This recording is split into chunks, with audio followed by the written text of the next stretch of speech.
صلى الله عليك يا سيدي ويا مولاي يا رسول الله. صلى الله عليك يا سيدي ويا مولاي يا أبا عبد الله، يا رحمة الله الواسعة ويا باب نجاة الأمة ويا عبرة كل مؤمن ومؤمنة.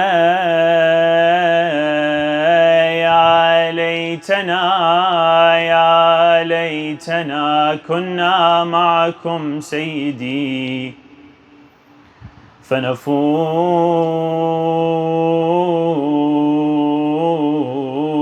فوزا عظيما. أعوذ بالله من الشيطان الرجيم. بسم الله الرحمن الرحيم.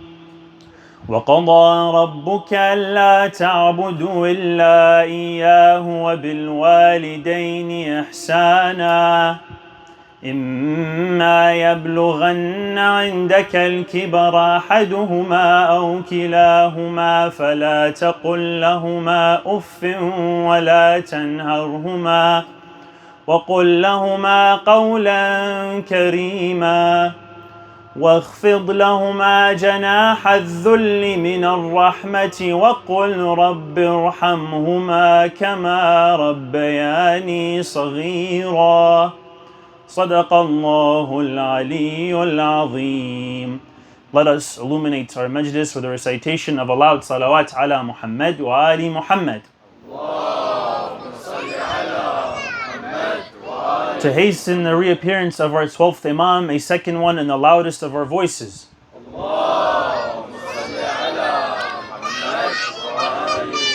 Dear respected elders, brothers and sisters, Assalamu alaikum wa rahmatullahi wa barakatuh.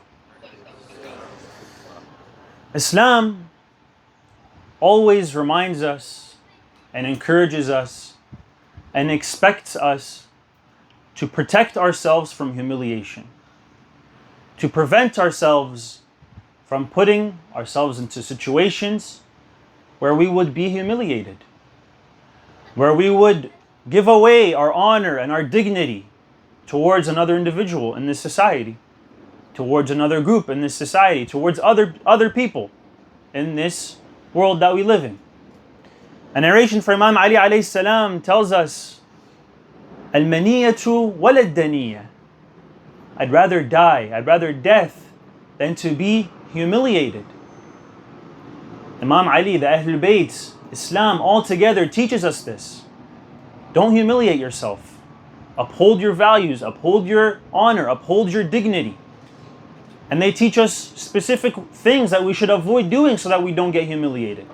Specific practices that we shouldn't put ourselves into so that we don't get humiliated.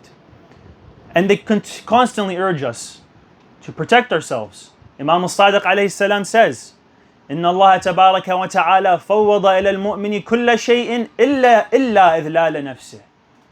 Allah subhanahu wa ta'ala has given a believer anything, permission for him to do anything to himself except to humiliate himself. Except for himself to be humiliated. And they list for us many specific times in which we should avoid allowing ourselves to be humiliated. The first is from Imam al-Sadiq alayhi salam. He says, لا ينبغي المؤمن أن يذل نفسه. It is not befitting for a mu'min, for a believer, to put himself in a position where he will be humiliated. They asked him, and what does that mean? He says, يدخل فيما يعتذر منه. A situation which he puts himself into humiliation is if he commits to something in which he has to eventually excuse himself from. If he says he commits to something and then he has to back out from it. If he's not prepared to take on whatever he is that he committed for. it is requested of us, it is recommended from us to not tell people we can do this if we really can't do it. If someone asks you for something, apologize. Don't say you can do it and then in reality you are unable to do it. And then eventually you have to apologize from that. You will be humiliating yourself. Another example of this is if we strive to do khidmah and we're always urged and encouraged to do khidmah for Imam Hussein alayhi salam and to recite on the podium, to recite the Holy Quran on a speaker in front of a crowd. However, if we're not prepared for it, if we're not practiced, if we do not know how to recite the Holy Quran and we go up there in front of a crowd, we will be humiliating ourselves. The crowd will laugh at us. We'll make a mockery out of ourselves. Islam doesn't want that from us. Of course, recite the Quran, but before you go in public to a crowd, practice. Go to a teacher, find a teacher, let him teach you how to recite. Take some lessons. Ensure that you have the ahkam as best as you can before you can now go on stage and recite to a crowd. So that you aren't humiliating yourself. So that you don't put yourself in a position where you will be mocked and humiliated. That's number one. The second is another hadith from Imam Sadiq alayhi salam. He tells us, إِيَّاكُمْ وَسُؤَالَ النَّاسِ فَإِنَّهُ ذُلُّ الدُّنْيَا. Be careful to ask people for favors. Don't constantly ask people for favors, for indeed in this is the humiliation of this world. When we were kids, when I was a child, I remember I'd go to school and I had a classmate who would always ask for food. Every single time he'd come in lunch, he would ask us for food. He wanted to take from our food. And so some days we'd give him, some days we wouldn't. But eventually it got to a point where my friend got fed up. And so he lost it at him. He told him, do you not have a family? Do you not have parents? Are you guys poor? Why are you always asking us for food? Of course, he shouldn't have done that, but he's a kid. And even within kids, there's humiliation and embarrassment. So this young kid got embarrassed. He got humiliated because he was constantly asking over and over again, every single day, the same thing. We're recommended not to do that, especially for our young children. Ask your parents, of course. Don't go ask strangers and your friends. It's different. It's not the same. Your parents will never humiliate you. Your parents, they will always be there for you. They'll always give you whatever you request from them for our youngsters. But if you go and ask your friends, if you go and ask strangers, they will humiliate you. They will embarrass you. And so this goes for adults too. Don't constantly ask people for favors. Don't constantly ask someone to help you in certain circumstances. Why? Because they might eventually get fed up and humiliate you. That's the second thing. The third and the rest from 3 to 10 is all mentioned in one narration from Rasulullah sallallahu alayhi wa sallam. Sallu ala Muhammad wa ali Muhammad. He tells Imam Ali alayhi salam in a narration, he says, Ali, Ya Ali, thamaniyatun in uhinu fala yalumu illa anfusahum. Oh Ali, 8 individuals, if they do this specific act, or in 8 situations, people who do these specific acts, if they are humiliated, they have no one to blame but themselves. Avoid these specific acts. And he lists them. He says, number 1, الذهاب إلى مائدة لم يدعى إليها.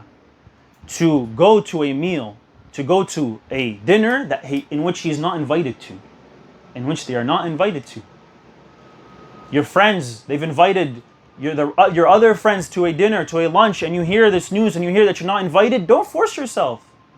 Don't go to somewhere you're not invited.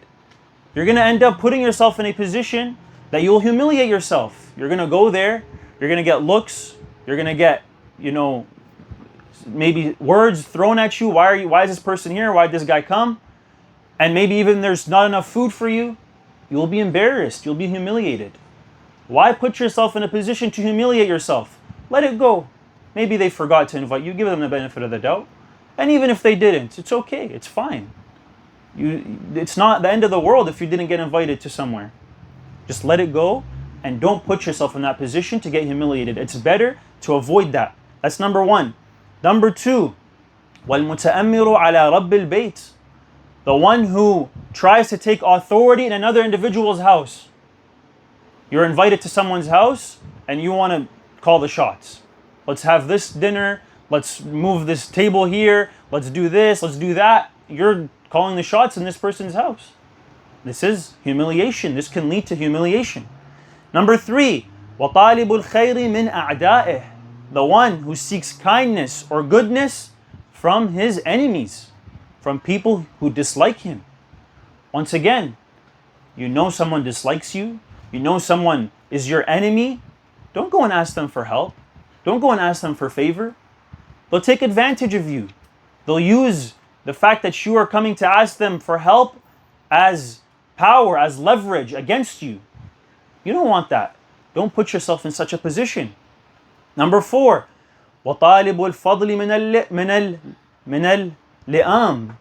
The one who asks for generosity from an unkind person, for someone who isn't generous. You're in need, don't go to those who are known to be unkind, those who are known to be miserly. No, go to those who are known to be generous. Go to those who are known to not turn away the one who asks them. That's number 4. Number 5, وَالدَّاخِلُ بَيْنَ اثْنَيْنِ فِي سِرٍ لَمْ يُدْخِلَاهُ فِيهِ. This one's a big one. This one's very common. This one is the one who inserts himself into a secret between two people that they have not involved him in. We see it often. Two individuals, they go to the side, they have a conversation. I've seen this with my own eyes. They go to the side, they're having their own conversation. Someone decides, I want to hear what's going on. I want to be involved in this conversation. They go, they pull a chair, they sit next to them, and those two, they suddenly stop talking. They feel awkward. Why is this person here? They look at him, they look at her, they tell her, please give us a moment, we want to have a conversation by ourselves. Imagine the humiliation now that this individual made this way to join their conversation, has to now get up, put the chair away, and leave. Don't do that to yourself. Don't put yourself in such a situation. And this is the Ahlul Bayt telling us this, not a random person. Rasulullah is telling Imam Ali this. Don't force yourself, don't eavesdrop, don't put yourself into a circumstance, in a situation where you're not welcomed, where you're not invited, where you have nothing to do with. That's number 5. Number 6, وَالْمُسْتَخِفٌ بِالسُّلْطَانِ. The one who disrespects or belittles a ruler or a tyrant. And number 7, وَالْجَالِسُ فِي مَجْلِسٍ لَيْسَ لَهُ بِأَهْلٍ. Once again, the one who sits in a gathering in which they're not invited, they're not welcomed. They don't belong in that gathering. Even the Quran tells us about this. When you are asked to leave, when you're not welcome somewhere, don't stay there. Get up, leave. The verse says, أعوذ بالله من الشيطان الرجيم يا أيها الذين آمنوا إذا قيل لكم تفسحوا في المجالس فافسحوا يفسح الله لكم. If you have been asked, if you've been requested to get up and leave from a gathering, then get up and leave. Don't stay. Allah subhanahu wa ta'ala will open for you. If you remove yourself, if you make room, Allah subhanahu wa ta'ala will make room for you. And then number 8, وَالْمُقْبِلُ بِالْحَدِيثِ عَلَى مَنْ لَا يَسْمَعُ مِنْهِ. The individual who engages someone in conversation who is not listening to him, who does not listen to him. I'm constantly reminding my friend, don't do this, don't do that, but they're not listening to me. They're ignoring me. They go and do it anyways. Why would I do that to myself? You reach a point where you give up. It's now humiliation to yourself to continue and asking this person to do something, to stop doing something, if they're constantly not going to be listening to you. So these are 10 specific circumstances that we're recommended to avoid so that we do not humiliate ourselves with specific detail. And Islam, once again, reminds us through this to uphold our honor, to uphold our dignity and not humiliate ourselves. And if we want to have honor and dignity, we go and search it from Allah subhanahu wa ta'ala. We will receive it from Allah subhanahu wa ta'ala. The narration from Imam Ali alayhi salam says, كُلُّ عِزٍ لَا يُؤَيِّدُهُ دِينٌ مَذَلَّةٌ. Madalla. Every single honor or dignity you consider to have that is not supported by faith or by Allah subhanahu wa ta'ala is actually humiliation. What's an example of this? Take the previous leaders of Canada and America as an example. This is a great example. We have Justin Trudeau in one hand and we have Joe Biden on the other hand. Where are these two individuals now? Where are they today? What do we know about them today? They used to be, one was the Prime Minister of Canada, the other is the President of the great United States of America. Where are they today? Today, all that we know about them is what? Is memes. The only time we'll ever see them is through a meme. You'll see one of them, he's mumbling his words, he can't put a sentence together, and you'll see the other one crying on live TV. That's all there is. These two individuals who had dignity apparently, who had honor, who were the leaders of countries, they fell off. They no longer have that. Where did they go? They are now humiliated. They can't leave their homes without being humiliated or mocked. Why? Because they searched for honor and dignity from somewhere other than from Allah subhanahu wa ta'ala. And the verse of the Quran says, مَنْ كَانَ يُرِيدُ الْعِزَّةَ فَلِلَّهِ الْعِزَّةُ جَمِيعًا. Whoever wants honor, whoever wants glory, then all the honor and all glory belongs to Allah subhanahu wa ta'ala. You want it? Search for it from Allah subhanahu wa ta'ala. Imam Ali alayhi salam in a narration, they say they came and saw Imam Ali alayhi salam was cleaning his sandals. We've heard this. He was cleaning his sandals when he was the Khalifa of the time. And so they came and they asked him, Ya Amir al-Mu'mineen, why are you cleaning your sandals? You can find someone to do it for you. You are the Amir, you are the Khalifa of how many nations? And you're cleaning your own sandals? What does the Imam respond? He says that this sandal right here is more valuable to me than the entire Khilafah. This sandal right here is more valuable in my eyes. Had it not been that with this Khilafah, I am allowing people, I am helping those who are oppressed and those who are in need, I would have let go of it. Why would I hold on to it? Well, because it gives me the ability to help the oppressed. That's the only reason why I remain in this position. It's meaningless. It's useless. These statuses that are so-called valuable in society, without faith and without Allah subhanahu wa ta'ala, they are meaningless and they are useless and they have no honor or dignity. And so Islam once again urges us and reminds us to never humiliate ourselves in society, except under one condition, which we will say after a salawat ala Muhammad wa ali Muhammad.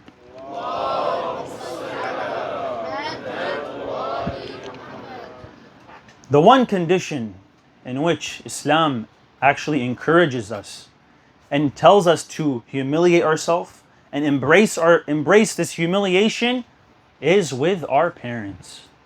The verse of the Holy Quran that I recited in the beginning tells us, وَاخْفِضْ لَهُمَا جَنَاحَ الذُّلِّ مِنَ الرَّحْمَةِ وَقُلْ رَبِّ ارْحَمْهُمَا كَمَا رَبَّيَانِي صَغِيرًا.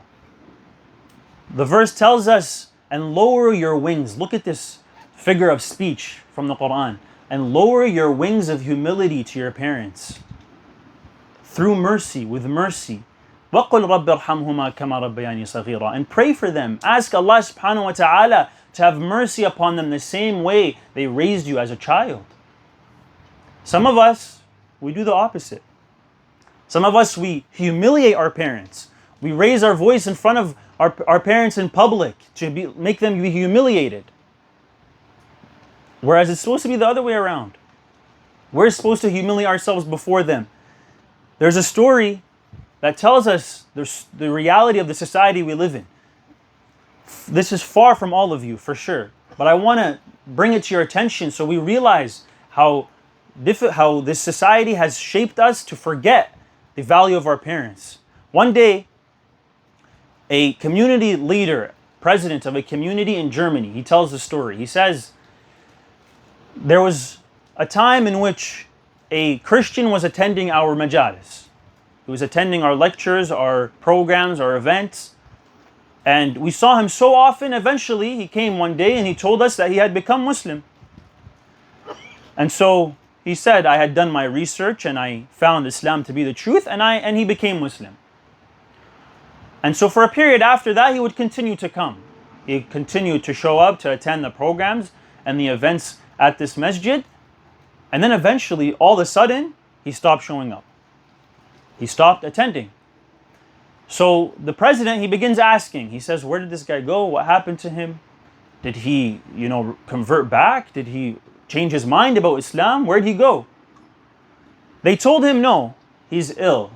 He's critically ill in the hospital. So this president, he decided, let's gather community members and go visit this individual in the hospital. And so they did that.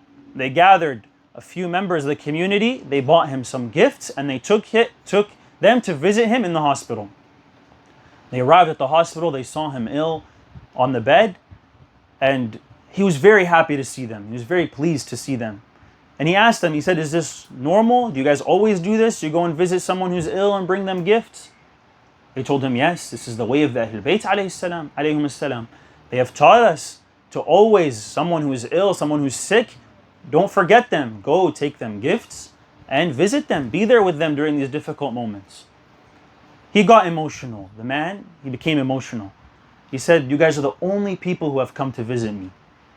No, not a single person has come to visit me since I got sick. Not even my son, the only son that I have. Even he hasn't come to visit me. Not once ever since I became sick. I've been here all alone. Eventually they asked the doctors, and the doctors told them that this man has only a few days to live. So they urged the man to write his will. In his will, he wrote that he wishes to be buried in a Islamic cemetery, in a Muslim cemetery. So days passed, and they received the news that this man has passed away. When he passes away, they go to help him, to bury him. They go, they wash his body, they prepare it for burial, they put him in the car to transport him to the graveyard. On the way to the graveyard, 3 cars pull up and stop in front of them. An ambulance, a police car, and a regular car. They come and they block the road to prevent them from passing. The police get out of the car. They say, get out of the car. What are you doing? He said, we're just taking this man to bury him. He said, no, you stole something. Something does not belong to you. Something that you have doesn't belong to you. They said, what do you mean? We're just going to bury this man who asked us to bury him in this cemetery. We're going to bury him. All of a sudden, this man's son, he comes out of the car and he says, you are not allowed to do that. I am his son. I have rights over my father's body, and I have sold his body to a research company for $4,000. Imagine, this man, this person, he abandoned his father.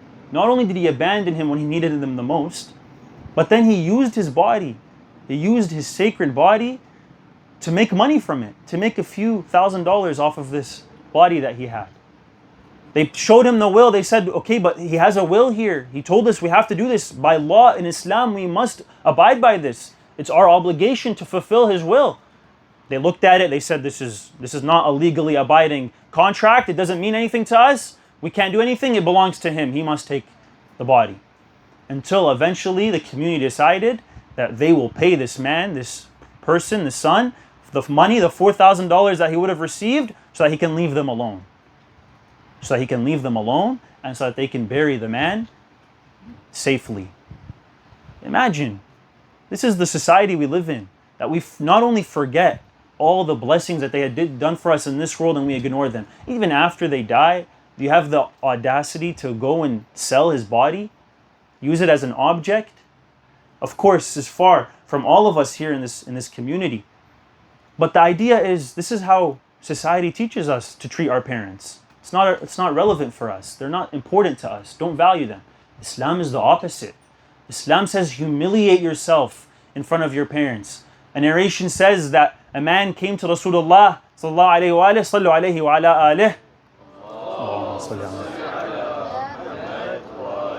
He told him, I carried my mother on my back and took her to Hajj. Whether it was once or multiple times, I cannot remember, but he took her to Hajj on his back. He traveled the entire distance to reach Mecca, and the entire time in Hajj he had his mother on his shoulders. He went to Rasulullah sallallahu alaihi wasallam. He told him, did I fulfill my mother's duty upon me? The Prophet said, you haven't done an ounce of the duty that she has done for you. Nothing. All that effort that you put is not enough. for what you have done for what your mother has done for you, carrying you in her womb for so long, taking care of you, nurturing you, raising you to be the man you are today. We forget that. We forget it. We don't care about our parents like we should. We don't humiliate ourselves in front of our parents like Islam tells us to. And once again, if we do the opposite, there is consequences. You want tawfiq in this world, you find it through your parents. Ensure that your parents are happy with you. They are satisfied with you. The narration says, فَاتَّقُوا اللَّهَ وَلَا تَعْصُوا الْوَالِدَيْنِ فَإِنَّ رِضَاهُمَا رِضَى اللَّهِ. Have fear of Allah subhanahu wa ta'ala and do not disobey your parents. Why? Because indeed, in your parents' happiness and satisfaction is Allah's satisfaction. If you want satisfaction from Allah subhanahu wa ta'ala, you find it by satisfying your parents.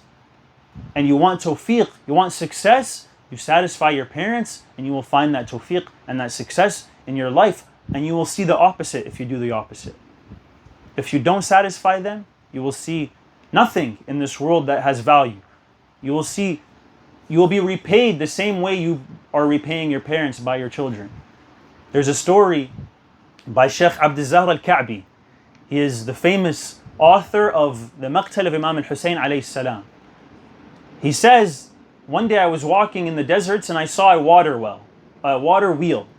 Back in the day, they had water wheels which would basically run by an animal like a camel or a buffalo or some kind of animal which would run around the wheel, and it would lift water from the well and put it into another bucket. So he says, I went and I saw this water wheel was being run by a man. There was a man tied to this water wheel with his eyes covered, and he was running around this water wheel to bring out water from this well. So he says, I went to this man. He was an elderly man. He's tired. This is something animals do. How is there a man doing this? So I went and asked him, what's happening? What's your situation? He says, I was tied up and I have no other choice. He said, who tied you up? He said, my son.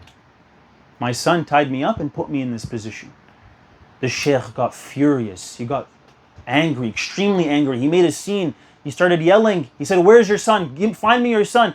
His son came out at this moment. He heard this chaos. He heard the commotion. He came out.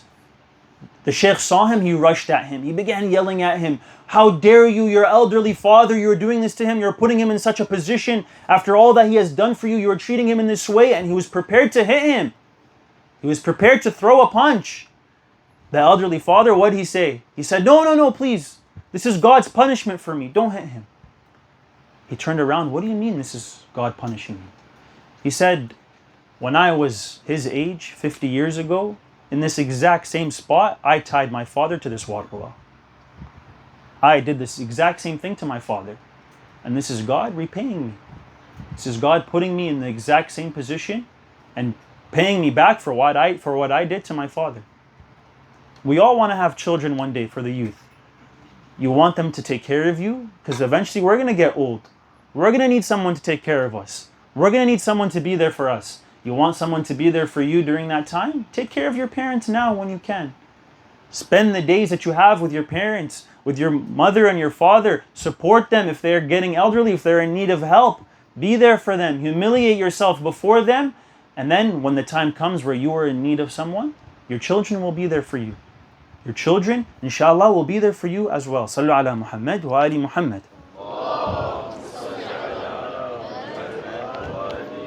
So what are, very briefly, some practical tips in which we can humiliate ourselves before Allah before our parents to please Allah subhanahu wa ta'ala?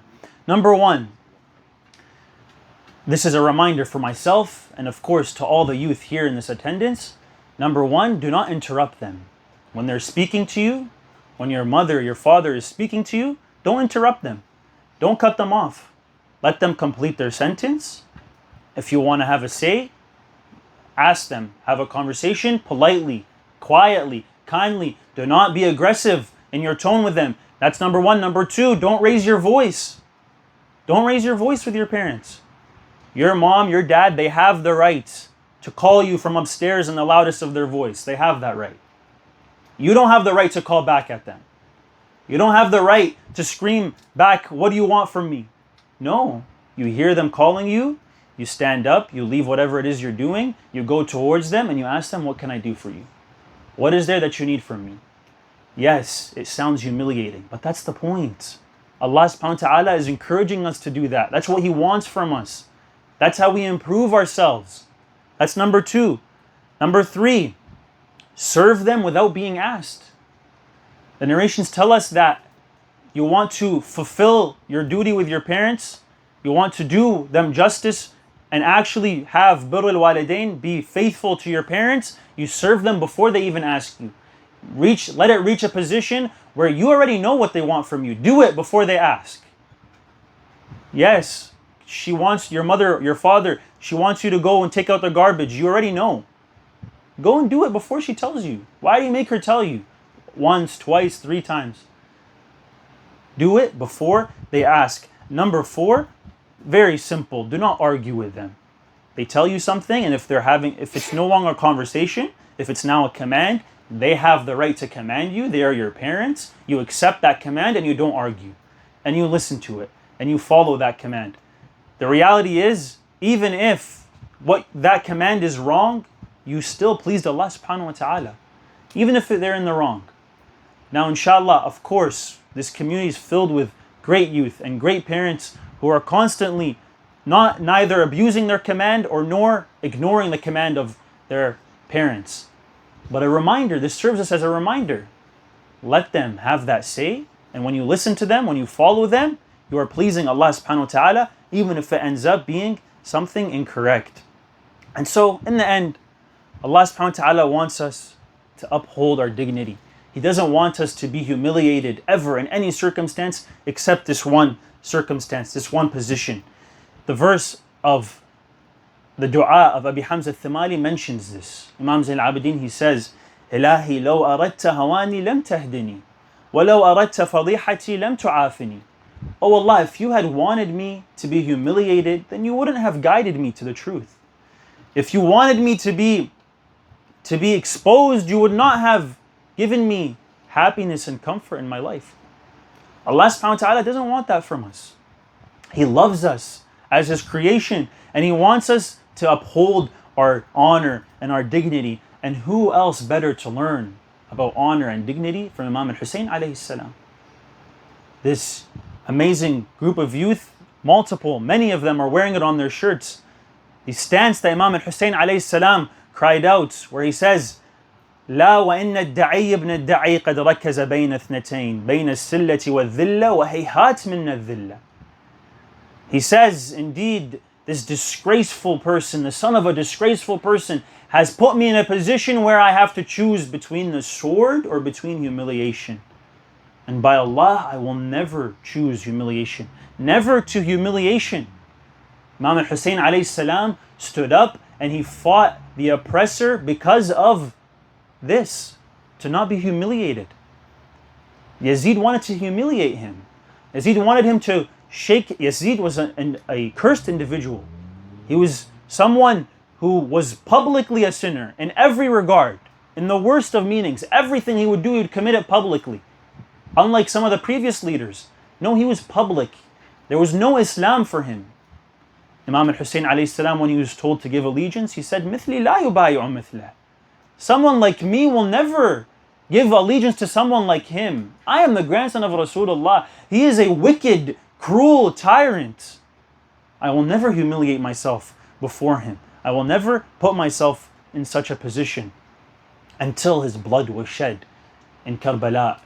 Just to allow his story to reach us this many years later, to save Islam, to protect us from humiliating ourselves, he had to shed his blood. Today we speak about the one who shed his blood before Imam al-Hussein alayhi salam.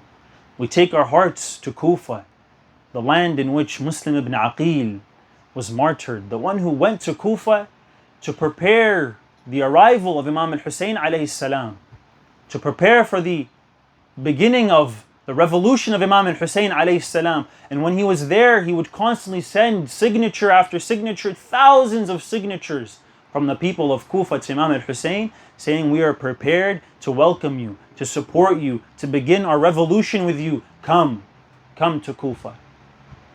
And slowly, one after the other, they betrayed him.